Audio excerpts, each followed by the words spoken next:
네. 예, 두 번째 날입니다. 두 번째 날 역시 아이들이 오자마자 할 수 있는 미션을 또 제가 칠판에 잘 보이는 곳에 붙여놓거나 적어놓을 예정입니다. 어제 이제 만들다가 완성을 못한 삼각 이름표를 완성을 시킬 거예요. 완성시키고 나서 그 다음에 그 옆에 선생님 소개 미션, 어제 제가 마인드맵으로 선생님 소개를, 아이들이 궁금한 걸 바탕으로 소개를 칠판에 써놓은 거를 부모님께 가족들에게 소개한 것들, 그것들 내기합니다. 그래서 뭐 이렇게 세 가지 미션을 또 아침에 하도록 하고요. 이제 바로 7시 시작 전에 아이들이 다 오면 바로 복도에 나가서 순서대로 줄을 설 거예요. 번호 순서대로 설 겁니다. 번호를 알려주고 번호 순서대로 서서 들어오면서 이 선택 인사를 하면서 들어오도록 만들 겁니다. 그리고 이제 두 번째 주부터 제대로 하긴 하겠지만 하루 미션을 통해서 이제 성공의 경험을 갖게 하고 싶어요. 그래서 매일매일 반복하면서 할 수 있는 미션들을 아이들한테 설명해주고 성공 미션 2개 중에 하나만 성공해도 성공한 걸로 인정하겠다, 이런 식으로 안내를 합니다. 그리고 역시 저의 약속, 손바닥 약속을 어제 했던 것 중에 잘 지킨 것들을 알려주고 그 다음에 못 지킨 건 왜 못 지켰는지 이야기합니다. 그리고 어제 또 약속 지킬 거 선언을 합니다. 그리고 아이들이 집에 가기 전에 아이들이 보는 앞에서 저는 색칠을 하겠죠. 그 다음에 1교시 이제 두 번째 제가 읽어줄 그림책은 점입니다. 점이란 그림책을 통해서 아이들이 어떤 세상을 바라보는 시각을 좀 변화시켰으면 좋겠습니다. 도전하고 내가 못하는 게 정말 못하는 게 아니다, 이런 것들을 좀 알 수 있게 하면 좋을 것 같아요. 그리고 이제 학급의 지향점을 만들 건데요. 3학년이기 때문에 좀 간략하게 할 예정이에요. 그래서 학급의 지향점 같은 경우에는 내가 그동안 학교 다니면서 좀 보기 싫었다, 그걸 이제 마이너스로 해서 왼쪽에 쓸 겁니다. 이제 과거겠죠.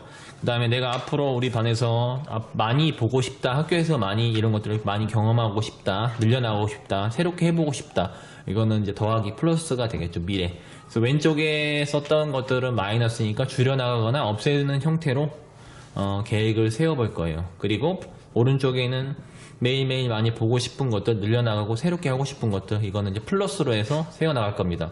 그래서 오늘 두 번째 날에는 그 지향점에 대해서 가볍게 이야기하고 나서 제가 이 나온 것들에서 어떤 가치를 뽑을 거예요. 그래서 아이들의 말에 저는 의미를 부여해 줄 겁니다. 교사는 아이들의 행동에서 아이들의 말에서 긍정적인 또는 발전할 수 있는 의미를 찾아주는 사람이라고도 하더라고요. 그래서 아이들의 말을 종합해서 만들 수 있게끔 할 겁니다. 이 부분에서 이제 제가 좀 많이 개입을 할 거예요. 그리고 다 만들면 작년에 했던 것들, 재작년에 했던 것들처럼 우리 반 공동의 목표, 그 다음에 공동의 목표를 매일매일 카운트 해갈 수 있는 형태로 우리 지향점을 완성시키겠다라고 아이들한테 알려줄 겁니다. 그리고 다 되면 저희 반의 학급 이름을 만들고 그 목표를, 가치를 통해서 학급의 이름을 만들고 게시할 예정입니다. 그리고 그걸 목표로 어떤 맛있고 즐거운 시간을 많이 가질 것이다, 이렇게 기대감을 만들 겁니다. 그래서 과거를 돌아보고 미래를 계획하는 패스트 앤 퓨처 방법이죠. 그 다음에 뭐 있는 날과 없는 날, 이런 식으로 만들 겁니다. 그 다음에 2교시 때는 이제 사물함을 저 같은 경우는 이제 선택하게 할 거예요. 그래서 아이들이 사물함을 선택하고 간이 이름표를 만들고 나서 그 다음에 이름표를 만들 겁니다. 그 다음에 이름표는 이제 붙여놓고 위에 좀 테이핑을 할 거예요. 테이프로 붙이면 이제 떼기 어려우니까 그 손 코팅지가 있거든요. 손 코팅지라고 해서 한쪽만 코팅하는 건데, 내 손으로 코팅할 수 있는 건데, 그걸 붙여놓으면 좀 잘, 나중에 뗄 때도 흔적 없이 잘 떼어지고 붙여놓을 때도 잘 보존되는 것 같더라고요. 이렇게 이름표를 붙여놓고 이제 제가 손바닥 다짐을 약속을 선언하잖아요. 그것처럼 아이들도 손바닥을 그리고 일주일 동안 매일매일 지켜나갈 약속들을 만들 겁니다. 그래서 만들고 나서 이제 게시까지 할 거예요. 이제 그런 식으로 진행될 건데, 손바닥 다짐에 대해서 좀 설명을 해드리면, 이제 손바닥이 5개잖아요. 그래서 왼쪽 새끼손가락부터 시작해서 이게 월요일이에요. 월, 화, 수, 목, 금이겠죠. 그 다음에 저 같은 경우 약속이 3개니까 3개 마디로 한 겁니다. 아이들 같은 경우에는 약속은 난 2개만 하겠다, 그럼 마디를 2개로, 난 약속을 4개 하겠다, 그럼 4개 마디로 하면 되겠죠. 그리고 잘 지킨 것만 집에 가기 전에 색칠하면 되겠죠. 그래서 아이들이 아침에 와서 제가 약속을 선언하면 그 다음에 자기 약속을 선언하고 그 다음에 집에 가기 전에 색칠할 거예요. 이런 식으로 매일매일 피드백. 그리고 저는 일주일이 끝나면 그걸 다 모을 겁니다. 그래서 아이들 개별로 약속을 얼마나 잘 지켜나가는지를 피드백해서 나중에 모아서 학기 말에 또는 중간중간에 과정주시 평가 나갈 때 같이 보낼 예정이에요. 그런 식으로 활용할 것입니다. 3교시 때는 약간 복습처럼 제가 뭐 세상을 살아가는 지혜를 배우는 시간 줄여서 뭐 세지 배시 이렇게도 할 수 있겠죠. 그래서 이때 몇 가지를 안내할 건데 뭐 나를 존중하자, 우리를 존중하자. 그래서 이 두 가지 형태로 이 속에서 뭐든지 할 수 있다라는 것들을 아이들한테 알려주고 이거를 가장 잘 보이는 곳에 이제 게시할 겁니다. 그래서 제가 매일 활용할 거예요.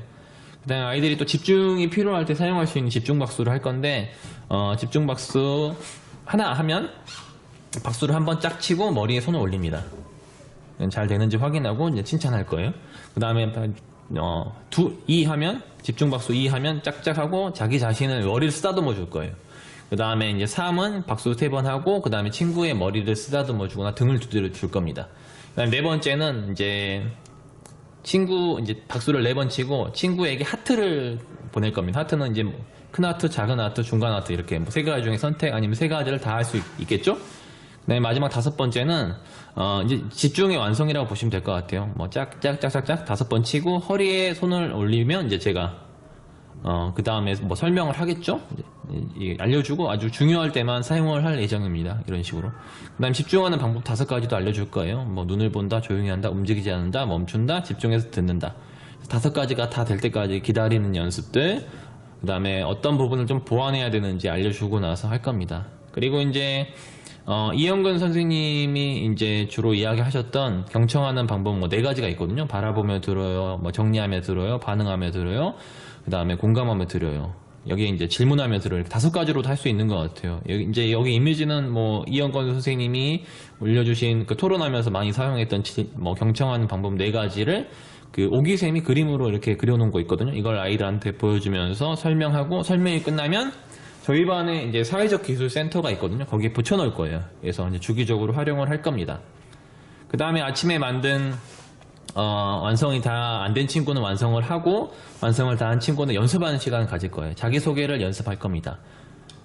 자기소개 하는 걸 연습할 거예요. 그 다음에 이제 셋째 날에 자기소개를 하고 친구들의 이름을 외우고 먼저 외우면 이제 저희 반에 명예전당이 있거든요. 명예전당에 올라갈 겁니다. 이거는 뭐 잘한 친구 한 명만 올라간 게 아니라 다 외우면 다 올라갈 거예요. 근데 이거를 계속하는 게 아니라 수, 목, 금 이렇게 3일 동안 다 외우는 걸로 도전할 겁니다. 그래서 이때까지 해서 다 외운 친구들은 모두 올라갈 거예요.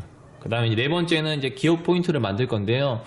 종업식 날에 우리가 이때 이랬었다라는 걸 알 수 있게끔 타임캡슐을 만들 겁니다. 타임캡슐 활동지를 주고 뒷면에 손바닥도 그리고 그 다음에 자기 자신한테 편지도 쓰고 목표도 써보고 그 다음에 제가 잘 보관하고 있다가 1년이 지났을 때 아이들하고 학기 말에 내가 이때는 이런 생각을 했구나, 손바닥은 얼마나 자랐구나, 이런 것들에 대해서 같이 이야기 나누면서 마무리할 예정입니다.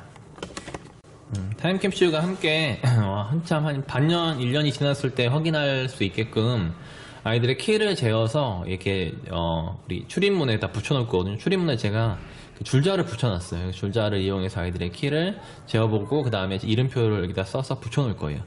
이거는 제가 마수라는 김택수 선생님께서 교실에서 실천하는 걸 보고 저도 이제 그 이후에 따라서 실천하고 있는데 아이들의 키가 정말 잘하더라고요. 그래서 아이들의 키가 얼마나 잘하는지도 확인해 보면서 이렇게 즐겁게 이 시기를 다시 되돌아보는 것 같습니다. 네, 그 다음에 이제 아이들의 또 즐거운 시간을 연결되는 시간을 가져야겠죠. 그래서 어제 했던 놀이에 이어서 자리 바꾸기 바뀌었네요. 과일 바구니 게임, 그 다음에 손님 모셔오기 놀이, 그 다음에 여기까지 이제 그냥 자리 바꾸면서 즐겁게 노는 놀이죠. 그 놀이를 하고 나서 그 급식을 먹으러 가기 전에 줄서기 놀이를 할 거예요. 사실 그냥 줄을 서는 연습을 하는 건데 놀이 형태로 하는 겁니다. 그래서 아이들한테 그냥 서보라고 합니다. 처음에. 그래서 아이들이 뭐 조용히 당연히 안 서겠죠. 서면 뭐 점수 너희 줄 서는 거 50점이었다. 그 다음 50점 이유는 뭐 소리가 시끄러웠다. 그 다음에 뒷정리가 잘 안 됐다. 다시 들어오게 해서 그 제가 말한 거에 대해서 보완할 수 있는 시간을 줍니다. 그래서 보완하고 다시 쓰면 70점이다, 뭐 80점이다 이런 식으로 해서 100점이 될 때까지 줄을 서는 걸 연습합니다. 그게 끝나면 이제 키 순서대로도 서보고 번호 순서대로 서보고 그 다음에 또 마음대로도 써보고, 그러면서 줄을 빠르게 안전하게 조용하게 쓰는 연습을 놀이로 해보는 겁니다. 그래서 어느 정도 100점이 되면 이제 급식을 먹으러 출발하는 거. 그 다음에 급식을 먹고, 아니 먹기 전에 간단하게 오늘 하루를 보낸 소감을 한 단어나 한 문장으로 소감을 나누고 헤어지는 인사를 하고 마무리할 예정입니다.